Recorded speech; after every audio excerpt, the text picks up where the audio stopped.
എന്നെ സംബന്ധിച്ച് നമ്മൾ തിയേറ്ററോ അതോ പ്ലേ ചെയ്യുമ്പോൾ നമ്മൾ മോസ്റ്റ്ലി അഭിനയത്തിലേ ഫോക്കസ് ചെയ്യുന്നുള്ളൂ. പക്ഷേ ഫിലിമിൽ വരുമ്പോൾ ഒരുപാട് ടെക്നിക്കൽ ആസ്പെക്ട്സ് ഉണ്ട്. കാരണം obviously is playing the lead in the movie. പക്ഷേ ഈ പ്രൊഡക്ഷൻ്റെ ഒരു ഉള്ളത് കൊണ്ട് കൂടി ഇദ്ദേഹം may be is getting ready അടുത്ത ഷോട്ടിന് വേണ്ടിയിട്ട് എന്തെങ്കിലും ഒരു കുറച്ച് ഇൻറ്റൻസ് ആയിട്ടൊരു സംഭവമായിരിക്കും. അപ്പോഴായിരിക്കും അവിടെ ആരെങ്കിലും അയാൾ എൻ്റെ കയ്യിൽ നുള്ളി എൻ്റെ കയ്യിൽ വെച്ച് എന്ന് പറഞ്ഞിട്ട് ചിലപ്പോൾ like whoever in the cast has a problem എന്താണെങ്കിലും whatever that is whether that is they need a place to rest or ആ കുട്ടി എൻ്റെ കയ്യിൽ എൻ്റെ പേന എടുത്തോണ്ട് പോയി അങ്ങനത്തെ കാര്യമാണെങ്കിൽ പോലും ദിൽ ഗോ ടു പെൻ. ആദ്യത്തെ 5 minutes ഐ വാസ് ഫ്രീസിങ്. ഞാൻ പറയുന്നത് ഞാൻ ചിന്തിക്കുന്നത് തമ്മിൽ യാതൊരു ബന്ധമില്ലായിരുന്നു. പക്ഷെ അതിനുശേഷം അദ്ദേഹം അത്രത്തോളം വാമായിട്ട് ഐസ് ബ്രേക്കിംഗ് ചെയ്തു, നമ്മളെ ഭയങ്കര കംഫർട്ടബിൾ ആക്കി, വളരെ കാഷ്വൽ ആയിട്ടുള്ള കാര്യങ്ങളൊക്കെ സംസാരിച്ച് കഴിയുമ്പോൾ നമ്മുടെ മുന്നിലിരിക്കുന്നത് മമ്മൂക്ക എന്ന ലെജൻഡ് അല്ല, മമ്മൂക്ക എന്ന ആക്ടറാവും. അതിൻ്റെ കോണ്ടന്റ് നമ്മൾ ഇൻട്രീഗ് ചെയ്യിപ്പിക്കണം, നമുക്കൊരു പൊട്ടൻഷ്യൽ ഫീൽ ചെയ്യണം, ഇത് ഓഡിയൻസ് ഡെഫിനറ്റ് സ്വീകരിക്കുമെന്ന്. സോ ഡെഫിനറ്റ് നമുക്ക് കോളത്തിൽ അത് ഫീൽ ചെയ്തു. കാരണം പിന്നെ പറഞ്ഞ പോലെ തന്നെ ഈ നമ്മൾ സംജാതും പ്രവീണും ഭയങ്കര പാഷൻ്റ് ആയിട്ടുള്ളൊരു വ്യക്തികളാണ്. അവർ പറഞ്ഞപ്പോൾ തന്നെ എനിക്ക് ശരിക്കും അത് കണക്റ്റായ ഒരു ടോപ്പിക്കാണ്. അവരുടെ ഒരു പാഷൻ എനിക്ക് ഉൾക്കൊള്ളാൻ പറ്റി ശരിക്കും. ഈ ക്യാരക്ടേഴ്സും അവർ അത്രയ്ക്ക് മെറ്റിക്കുലസ് ആയിട്ട് ഇത് ക്രാഫ്റ്റ് ചെയ്തത്. നമുക്ക് എല്ലാവർക്കും നമ്മുടെ പേഴ്സണൽ പൊളിറ്റിക്സ് ഉണ്ട്. അത് എന്തും ആയിരിക്കാം, അത് ചിലപ്പോൾ നമ്മുടെ ശരിയായിരിക്കാം, വേറൊരാൾക്ക് തെറ്റായിരിക്കാം, അത് എന്തോ ആവാം. ഈ പൊളിറ്റിക്കൽ കറക്റ്റ്നെസ് എന്ന് പറയുന്ന ഒരു കോൺസെപ്റ്റിന് ഞാൻ ഇൻട്രൊഡ്യൂസ് ആയത് തമാശ എന്ന് പറയുന്ന പടത്തിലൂടെയാണ്.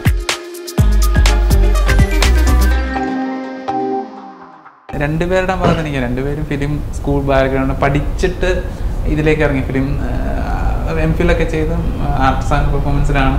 അപ്പം അതൊക്കെ കഴിഞ്ഞിട്ട് വരുമ്പോഴത്തേക്ക് നമ്മൾ പഠിച്ചതും സ്റ്റേജിൽ വരുമ്പോഴുള്ളൊരു ഡിഫറൻസ് ഉണ്ടല്ലോ. അതെങ്ങനെയാണ് നിങ്ങൾക്ക് രണ്ടുപേർക്കും? ഇത്ര സിനിമകളാണ്, 3 സിനിമകൾ ഇവിടെ അത്യാവശ്യം സിനിമകളായിട്ടുണ്ട്. അപ്പം എത്ര ഡിഫറൻസ് ഉണ്ട് ഇതിന് തമ്മിൽ?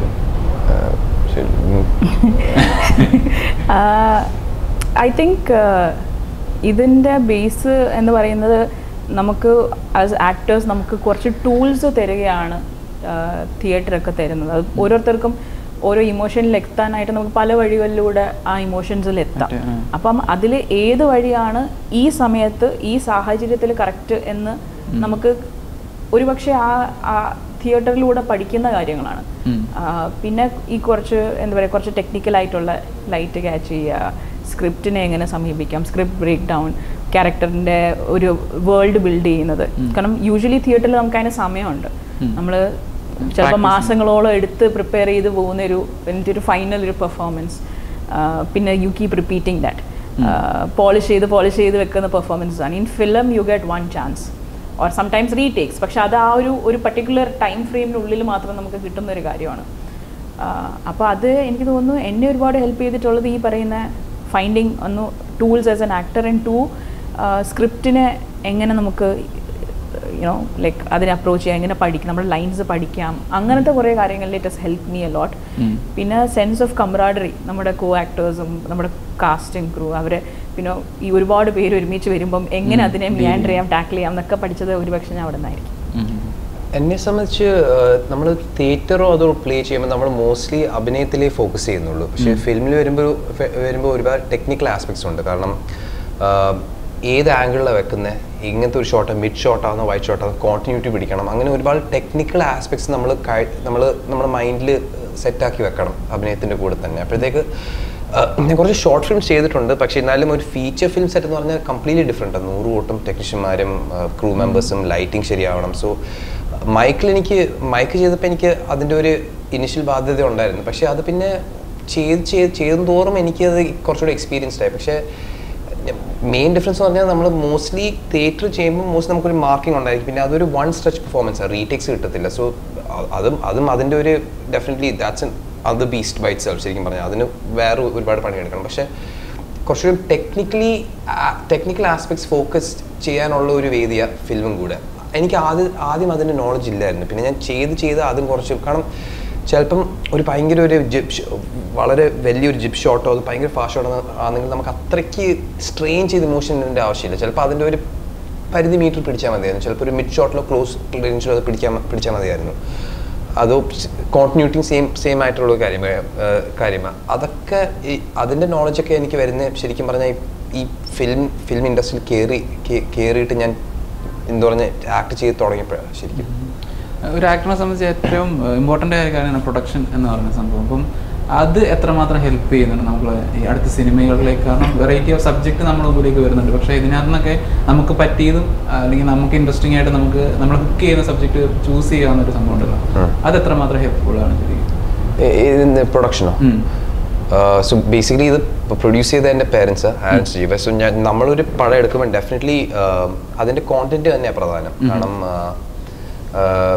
അതിൻ്റെ കോണ്ടന്റ് നമ്മൾ ഇൻട്രീഗ് ചെയ്യിപ്പിക്കണം, നമുക്കൊരു പൊട്ടൻഷ്യൽ ഫീൽ ചെയ്യണം, ഇത് ഓഡിയൻസ് ഡെഫിനറ്റ് സ്വീകരിക്കുമെന്ന്. സോ ഡെഫിനറ്റ് നമുക്ക് കോളത്തിൽ അത് ഫീൽ ചെയ്തു. കാരണം പിന്നെ പറഞ്ഞ പോലെ തന്നെ ഈ നമ്മൾ സംജാതും പ്രവീണും ഭയങ്കര പാഷൻ്റ് ആയിട്ടുള്ളൊരു വ്യക്തികളാണ്. അവർ പറഞ്ഞപ്പോൾ തന്നെ എനിക്ക് ശരിക്കും അത് കണക്റ്റായ ഒരു ടോപ്പിക്കാണ്. അവരുടെ ഒരു പാഷൻ എനിക്ക് ഉൾക്കൊള്ളാൻ പറ്റി ശരിക്കും. ഈ ക്യാരക്ടേഴ്സും അവർ അത്രയ്ക്ക് മെറ്റിക്കുലസ് ആയിട്ട് ഇത് ക്രാഫ്റ്റ് ചെയ്തത്.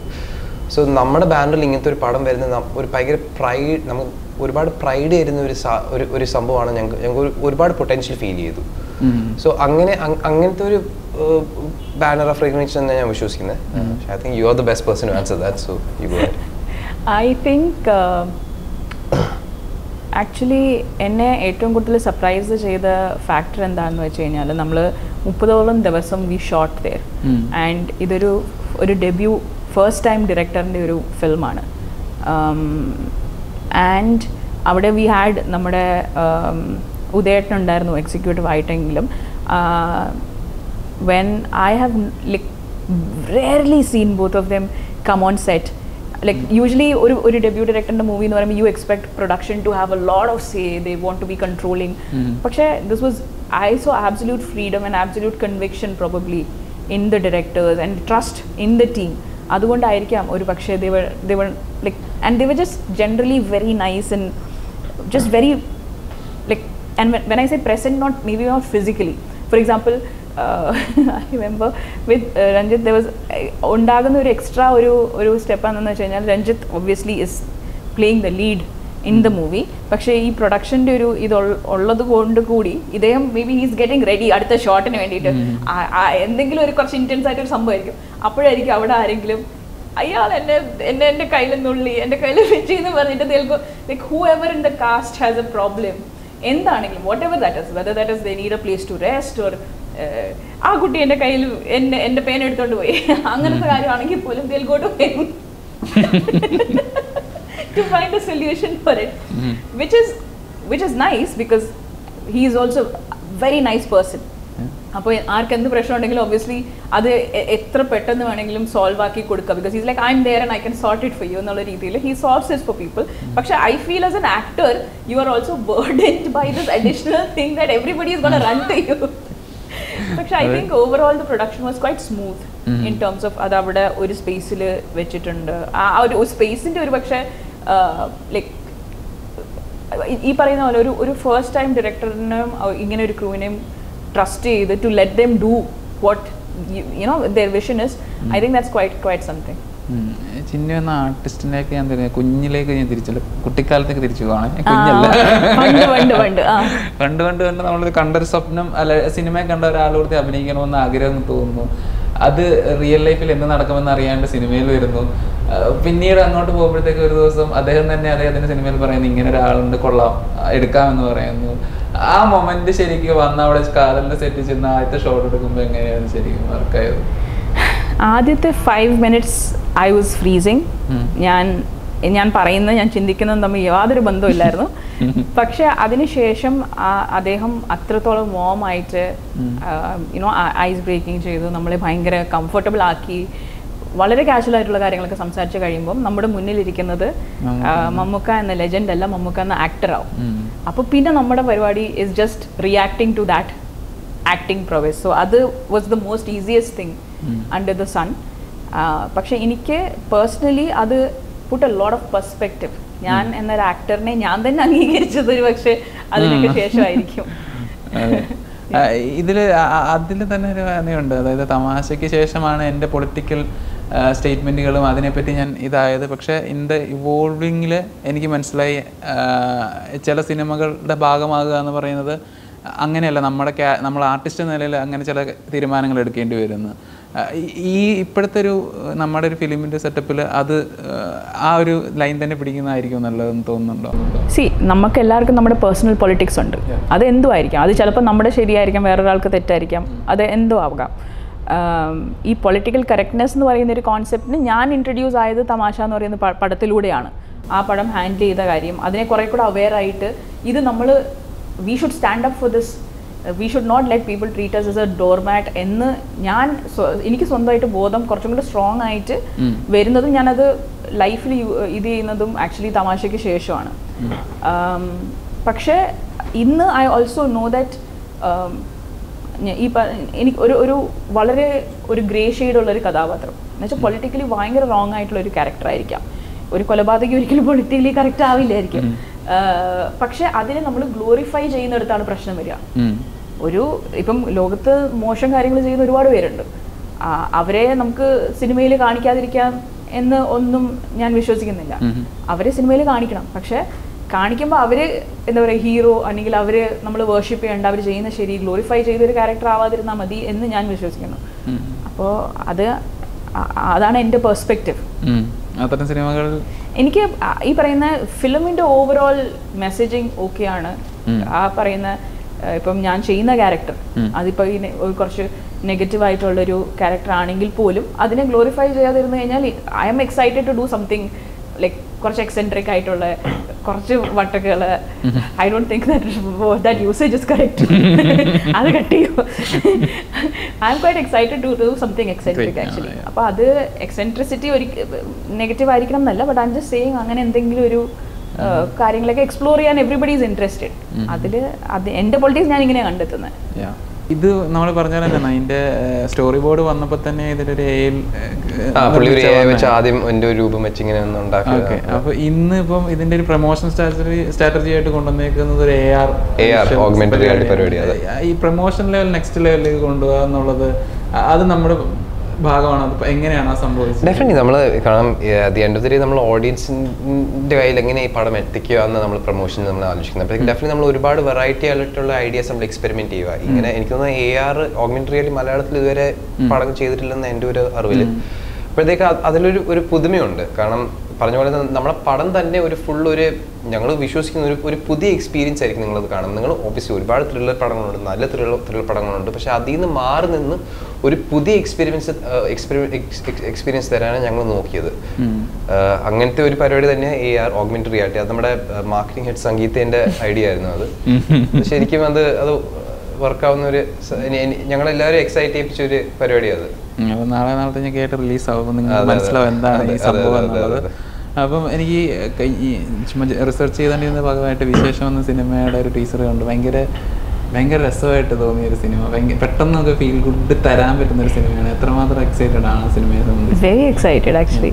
ഇപ്പോൾ 7th നമ്മുടെ ഗോൾ ഇറങ്ങുന്നത്. 21st ആണ് ഇപ്പോൾ വിശേഷം റിലീസ് ആവാൻ പ്ലാൻ ചെയ്തിട്ടുള്ളത്. So I am extremely in Cloud9. I wanted എല്ലാ മാസവും 2 റിലീസ്. പക്ഷേ എനിക്ക് ഒരുപാട് പ്രതീക്ഷയുള്ള ചിത്രങ്ങളാണ് രണ്ടും, ഗോളവും വിശേഷവും. വിശേഷം ഈ പറഞ്ഞ പോലെ ഒരു ഫീൽ ഗുഡ്, ഒരു കോമഡിയും അത്യാവശ്യം റൊമാൻസും. ആ പേര് പറയും പോലെ തന്നെ വിശേഷത്തിനെ കുറിച്ചൊക്കെ ചർച്ച ചെയ്യുന്ന ഒരു പടമാണ്. So yeah, June is a beautiful month. Next പ്രോജക്റ്റുകൾ എന്താണ്? ഞാൻ ഷൂട്ട് ചെയ്തുകൊണ്ടിരിക്കുന്ന അരുൺ വേഗേന്റെ അടുത്ത പ്രോജക്റ്റ്. അതിന്റെ പേര് ഇതുവരെ ഒഫീഷ്യലി അനൗൺസ് ചെയ്തിട്ടില്ല. പക്ഷെ അത് മാർച്ചിലാണ് തുടങ്ങിയത്. ഓൾമോസ്റ്റ് റാപ്പപ്പ് ചെയ്യാറായി. വേറെ അതല്ലാതെ പിന്നെ സ്ക്രിപ്റ്റ് കേൾക്കുന്നുണ്ട്. പിന്നെ ഇതുവരെ ഒന്നും അങ്ങനെ ഫൈനലൈസ് ചെയ്തിട്ടില്ല. പക്ഷെ ഇപ്പം നിലവിൽ അടുത്ത പ്രോജക്റ്റ് അത് കുറച്ചൊരു ഫാമിലി ഡ്രാമ, ഒരു കുറച്ചൊരു പൊളിറ്റിക്കൽ ഇതും ഒരു സോഷ്യലി റെലവെന്റ് ആയിട്ടുള്ള ഒരു ടോപ്പിക്കിനെ പറ്റി ചർച്ച ചെയ്യുന്ന അതൊരു വെറൈറ്റി സംഭവം തന്നെ. അത് കുറച്ച് എക്സൈറ്റിംഗ്. അതിനെ പറ്റി സമയം കുറച്ച് ഓക്കെ, അങ്ങനത്തെ സംഭവിക്കട്ടെ. ഓൺ ബോർഡ് വിശേഷം അല്ലാണ്ട് പിന്നെ വർക്ക് ചെയ്യുന്ന അല്ല ഇനിയുള്ള നെക്സ്റ്റ് പ്രോജക്റ്റുകൾ എന്താ? ആദ്യം ഗോളവും വിശേഷം ഒന്ന് റിലീസ് ആവട്ടെ. other projects are on the pipeline. Okay, അപ്പോൾ എന്താണേലും നല്ല ഒരു സിനിമയായി വരാനുള്ള എല്ലാ ഇതും കാണുന്നുണ്ട്. ഗോളത്തിന് അങ്ങനെ തന്നെ സംഭവിക്കട്ടെ എന്ന് ആശംസിക്കുകയാണ്. ഇനിയും നല്ല നല്ല സിനിമകളുടെ ഭാഗമായിട്ട് നിങ്ങൾ രണ്ടുപേരും കാണാൻ പറ്റുന്ന ആശംസകൾ നിർത്തുകയാണ്. Thank you so much. Thank you. നമ്മൾ